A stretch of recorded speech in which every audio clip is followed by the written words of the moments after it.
Bonjour, je vous présente cet ouvrage. Henri Bergson, les deux sources de la morale et de la religion. Deuxième partie. Mythos s'oppose à logos, la mythologie, les récits des actions des divinités.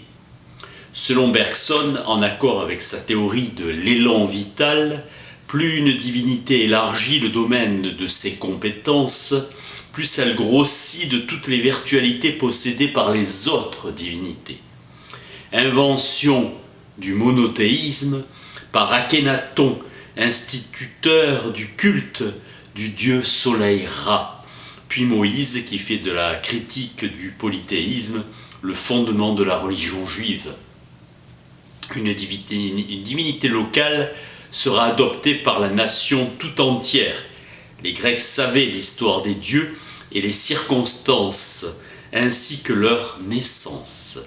Le pharaon Akhénaton supprima les dieux de l'Égypte au profit d'un seul. Les pharaons participant eux-mêmes à la divinité, fils de Ra. Au Japon, l'empereur reçoit les honneurs divins pendant sa vie et devient dieu après sa mort. Rome divinise César.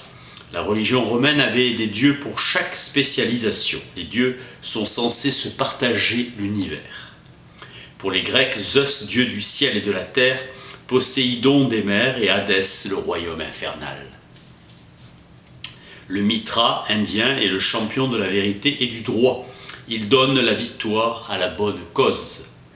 Tous ces dieux sont attachés à des choses, la guerre devenant une lutte entre divinités rivales, protégeant des cités adverses. L'humanité a laissé libre jeu à son instinct de fabulation. La mythologie romaine est pauvre, grecque surabondante. À Rome, les dieux coïncident avec leurs fonctions. En Grèce, chaque dieu a son histoire et on raconte son aventure. La personnalité va du repos au mouvement. Faculté bien définie de l'esprit, créer des personnages dont nous nous racontons à nous-mêmes l'histoire, hallucination volontaire, très vivante chez les enfants. Romans, légendes, folklore, mythologie, exigence qui fait surgir la faculté de fabulation.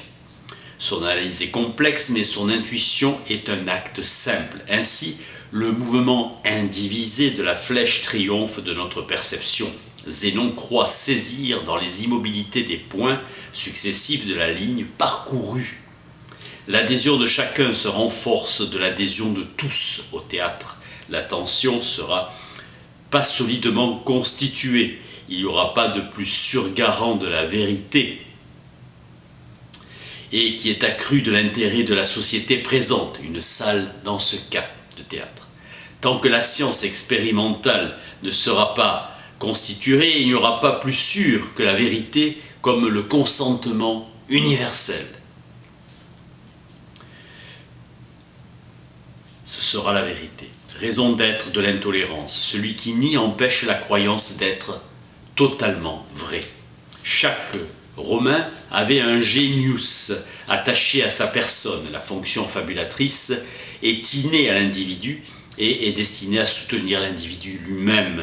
Individu et société se conditionnent. Les dieux distingués et destinés à soutenir l'individu lui-même. Individu et société se conditionnent et les dieux, comme les elfes, les gnomes, les esprits issus directement de notre faculté fabulatrice qui nous est naturelle. Le récit mythologique est traité comme un récit historique. L'histoire est connaissance et la religion action. Comment expliquer que de grands esprits ont pu accepter le tissu de puérilité et d'absurdité de leur religion?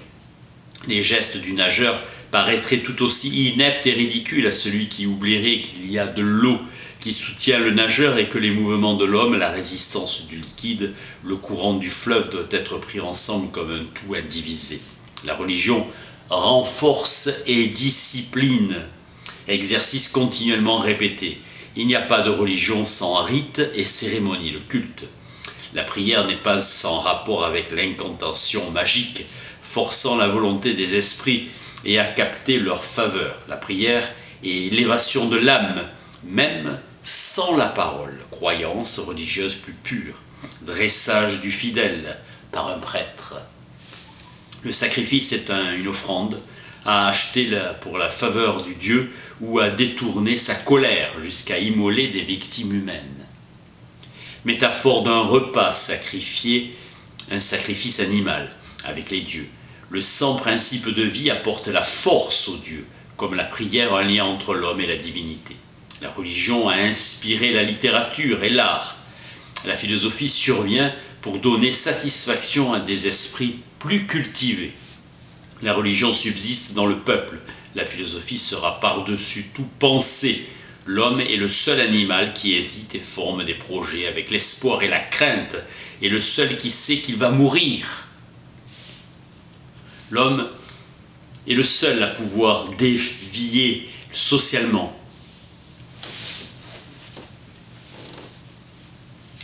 Et avoir une attitude égoïste. Rançon de l'intelligence qui a été voulue par la nature. Ce n'est pourtant pas intelligence pure, en cela la religion maintient la vie sociale. Péché a toujours été offenser la divinité. Au contraire, il est arrivé à la divinité de prescrire l'immoralité et le crime. L'humanité a voulu que les dieux soient bons. L'être intelligent ne vit pas seulement dans le présent. Il n'y a pas d'humanité sans société. Et la société demande à l'individu un désintéressement que l'insecte, dans son automatisme, pousse jusqu'à l'oubli complet de soi. Saint Augustin, une religion ne peut être vraie que si tous y adhèrent. L'homme domine en matière par l'invention d'outils, mais est face à une incompréhension de la vie. L'usage de l'intelligence a ses conséquences antisociales. Pour se propager, le mysticisme s'est inséré dans les religions existantes car pressenti par les hommes et inassimilable pour eux dans sa pureté. Très tôt, le culte des morts et la vie dans l'au-delà ont préoccupé les Égyptiens. Livre des morts, formule de la pesée du cœur pour l'entrée dans le royaume d'Osiris qui deviendra Dionysos. Initiation par le jeûne et connaître ainsi une vie plus heureuse après la mort que les non-initiés. La violence de Dionysos est célèbre. Orphée est le continuateur de Dionysos. La démarche orphique est d'atteindre à la pureté par une forme d'ascèse, alors que Dionysos est inscrit dans la cité et célébré tel un imitateur d'Orphée. Les orphéotélestes sont des marginaux, séparés du corps social. Son ascétisme rigoureux prône l'effort pour retrouver l'unité perdue et libérer l'âme de la prison du corps où elle est enfermée, d'où la dimension mystique de l'orphisme. Le protoxyde d'azote et l'éther suffisamment mélangés à l'air sont d'énergie, c'est des énergies stimulantes de la conscience mystique. Notre conscience morale n'est qu'un type particulier de conscience séparée comme par une fine membrane de plusieurs autres qui attendent le moment favorable pour entrer en jeu, N2O. Et un gaz incolore utilisé comme anesthésique, appelé oxyde azoteux par les chimistes. Les nombres, l'un et la diade indéfinie du grand et du petit, sont ainsi le principe de toute réalité. Toute la pensée de Plotin est un effort pour s'unir au terme d'une purification du corps et de la pensée à l'un, d'où tout procède, principe générateur de toute chose, qui n'est lui-même rien de déterminé et qui est au-delà de l'intelligence ou de l'idée. La voie est résolument philosophique, mais l'exercice intellectuel et l'exercice spirituel et même physique vont de pair, union où l'âme est à l'un ce que le choriste est au chef du chœur. Chaque choriste aspirant au seul à seul. Pierre Hadot, Plotin ne se comprend que dans ce mouvement de purification par lequel le moi se séparant, abandonnant le corps, la conscience sensible, les plaisirs, les peines, les désirs, les craintes, les expériences, les souffrances, toutes les particularités individuelles et contingentes remontent à ce qui en lui est plus lui-même que lui. La mysticité a commencé dans la religion avec les mystères pour aller vers la philosophie à partir du pythagoricisme, philosophie mixte. Plotin est le départ du néoplatonisme. Moïse mourut sur le mont Nebo au moment où les Hébreux s'apprêtaient à entrer dans le pays de Canaan, terre promise par Dieu aux enfants d'Abraham, Isaac et Jacob. En Inde, le brahmanisme est l'affirmation de l'identité du soi individuel, Atman, âme et principe éternel, et de l'absolu, principe unique de toute chose, Brahman. L'absolu est présent à l'intime de chaque être vivant. Bouddha, comme Rina Vadkamana, courant voué à la recherche de la délivrance, jainisme. Le Bouddha, l'éveillé Siddhartha, au moins 6e siècle. Son père gouvernait le royaume de Sakya, au Népal, et parvenir à la paix définitive, le Gautama Nirvana, par extinction du désir à partir de la découverte de l'illusion que constitue le soi. Méditation sur les causes de la souffrance, le dukkha, est une réflexion sur les chemins qui mènent à la disparition de la souffrance et à l'éveil. Bouddha nie la réalité de l'Atman, breuvage rituel à partir de jus d'amanite, tumouche, qui possède des vertus hallucinogènes, soma en hindou, aoma en Iran, jus.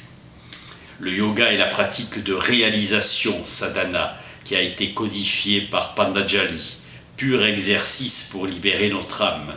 Upanishad, le kata, image du char, le corps, tiré par les chevaux, perception et désir, conduit par un cocher, qui est notre esprit.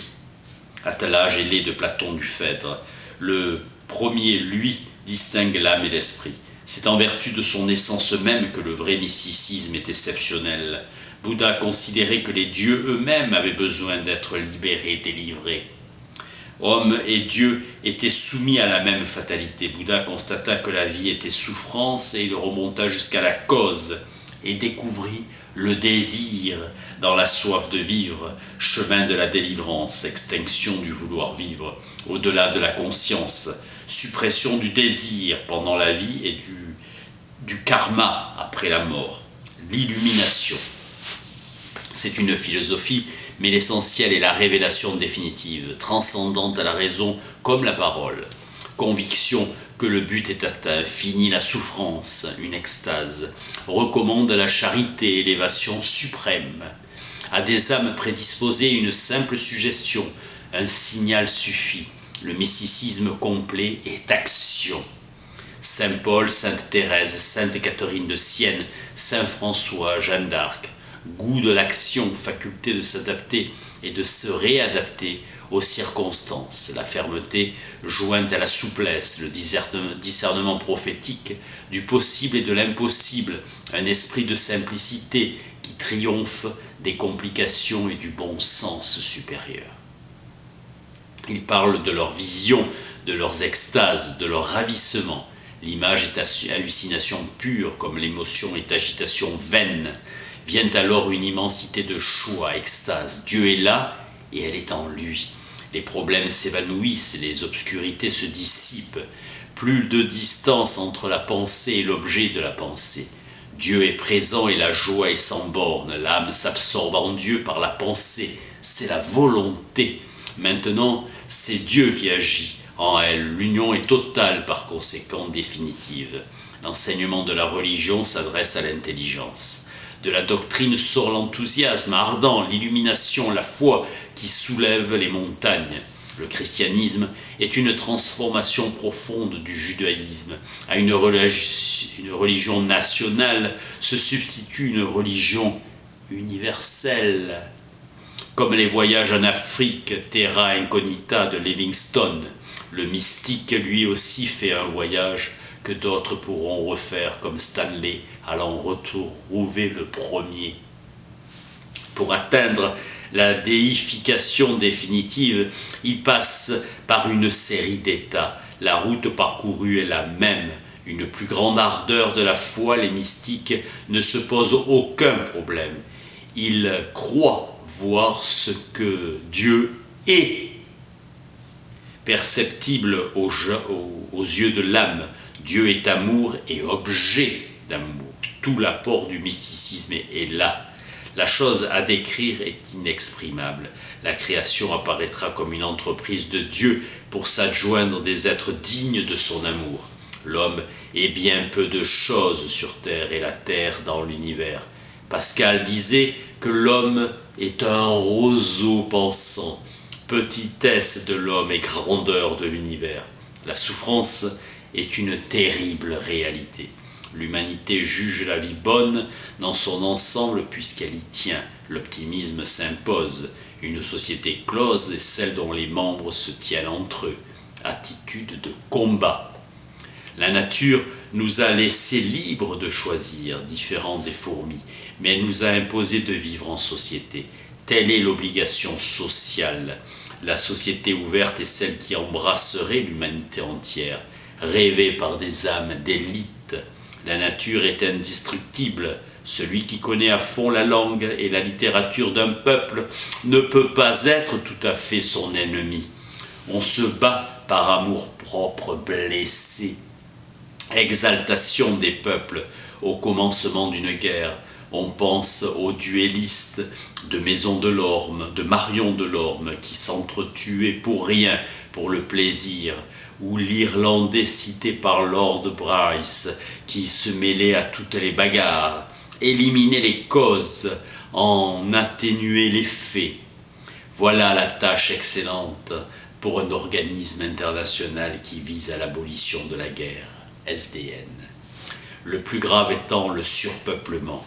Le mysticisme est incontestablement à l'origine des grandes transformations morales. Nous en sommes éloignés, jamais l'humanité n'a été aussi assoiffée de plaisir, de luxe et de richesse, satisfaction des désirs les plus grossiers, flux et reflux dans l'histoire. Toute action prolongée dans un sens amène une réaction en sens contraire, pendule à mémoire. Après la jouissance, il y a la lassitude ou l'indifférence.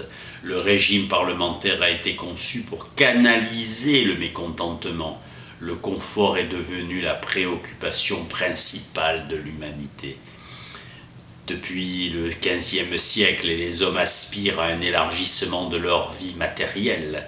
Avant, pendant tout le Moyen-Âge, un idéal d'ascétisme avait dominé. Riches et pauvres se passaient de ce qui est nécessaire aujourd'hui. Pour Épicure, le plaisir suprême était de ne pas avoir besoin des plaisirs. Il n'y a pas de bonheur sans sécurité, sans perspective de durée.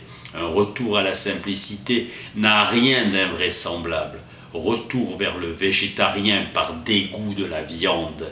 Notre estomac s'est déshabitué, nous ne pouvions plus nous alimenter comme un homme primitif, on ne pourrait plus. Des mets comme sont recherchés pour leur coût. Des efforts importants ont été réalisés pour aller chercher épices, cannelle, girofle ou poivre. Besoin toujours de bien-être, la soif d'amusement, le goût effréné du luxe. Tout cela se dégonflera d'un coup d'air. Une frénésie appelle une frénésie contraire. On pourrait souhaiter pour tous l'existence matérielle assurée, la dignité dans la sécurité. Le mysticisme appelle l'ascétisme, apanage d'un petit nombre. La charité est l'essence du mysticisme vrai. Qu'un génie mystique surgisse, comptons sur l'apparition d'une grande âme privilégiée. Le plaisir sera éclipsé par la joie. La joie serait la simplicité de vie. L'humanité gémit. Le karma et le retentissement dans une vie nouvelle après la mort des actions de la vie précédente. Le but bouddhiste est d'arriver à l'abolition du cycle des réincarnations. Le mystique l'éveillé y parviendra. Nirvana égale ataraxie et apathie, détachement. Extase bouddhiste, contemplation par l'intelligence et l'exercice de l'intellect. Tous les hommes sont frères, stoïcisme, christianisme. Ceux qui aiment Dieu appartiennent à aucune caste. Rama, Krishna. La personne mystique est un absolu qui s'épanche. Pour Pierre Janet, le mystique est un malade. Scrupule, culpabilité radicale, identification au Christ, extase cataleptique. Pour Bergson, les malades mentaux sont des pseudo-mystiques. Saint Jean de la Croix, pour atteindre cette union d'amour essentielle avec Dieu, l'âme doit soigneusement éviter de s'appuyer sur des visions imaginaires. L'extase est la perte d'une relation à la réalité. Nuit obscure, selon Saint Jean de la Croix, est la contemplation purificatrice qui opère passivement dans l'âme le renoncement à soi-même et à toutes les créatures, expérience du vide intérieur. Sans perdre la foi, l'âme ne sent plus la présence de Dieu. Saint Paul, nous sommes les collaborateurs de Dieu. Dernier mot des Énéades, fuir seul vers lui seul. Marque d'humilité divine de Dieu descendant vers les hommes pour se donner à eux à travers le Christ, descendre de sa majesté divine. Le sage est citoyen du monde. Platon est considéré comme l'auteur de la philosophie la plus élevée et la plus inspirée, inspirateur chrétien selon Lila. Paul-Louis Couchou, à ses yeux, Jésus-Christ est une sorte d'émanation de Dieu qui naît mystiquement dans les âmes par la foi. On s'identifie à lui et par toute souffrance endurée en son nom. Sa réalité est purement spirituelle. Il n'y a pas de Jésus historique. Doctrine du docétisme. Il n'y a pas de corps réel, mais un corps apparent comme un fantôme. Pour Bergson, ce sont les paroles de l'Évangile qui comptent d'abord, en particulier le sermon sur la montagne. Bergson voit dans le christianisme l'achèvement complet du judaïsme. Les prophètes de l'Ancien Testament sont hantés par le désir de faire ce que Dieu veut.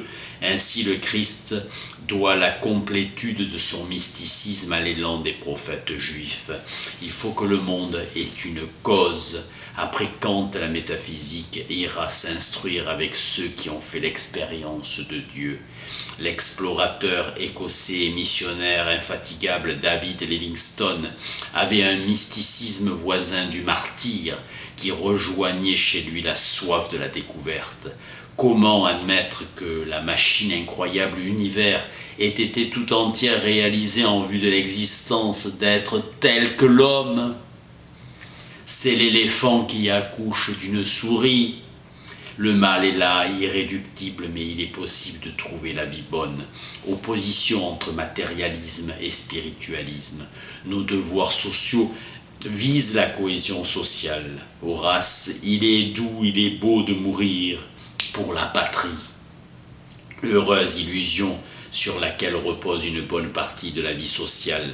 Le juge suprême de l'univers apparaît dans la Constitution américaine. Homo loquax, habile à parler, prompt à critiquer, parlant d'Émile Faguet. C'est la faim qui a provoqué la Révolution française. Spinoza, l'homme est un dieu pour l'homme, pourtant rarement sous la conduite de la raison. Éthique, 4e partie, Scoli de la proposition 35.